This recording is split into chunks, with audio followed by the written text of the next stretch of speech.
Welcome to the slop farm. Enjoy the video. You start by matching physical ports, one HDMI and one VGA. Once done, plug each monitor into power and connect HDMI to HDMI, VGA to VGA, or via the correct adapter. Make sure the adapter type matches your GPU. An active adapter converts digital to analog reliably. A passive one will not. Next, power on the PC and monitors. Do this now so the system can detect inputs. The OS reads active devices at boot, which simplifies the next steps. Once both screens are connected and powered, open display settings to arrange monitors.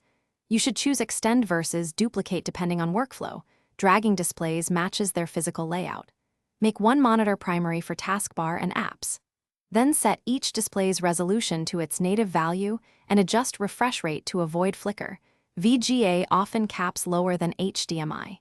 If a screen doesn't appear, update your GPU driver and reboot. Drivers resolve many handshake and edit issues between ports and monitors.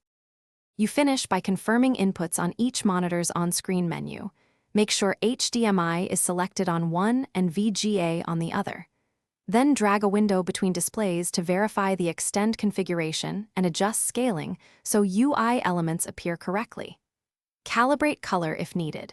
If one monitor stays blank, try a cable swap, power cycle the monitor, or connect the monitor alone to isolate the fault. These steps quickly reveal whether the issue is cable, adapter, or GPU.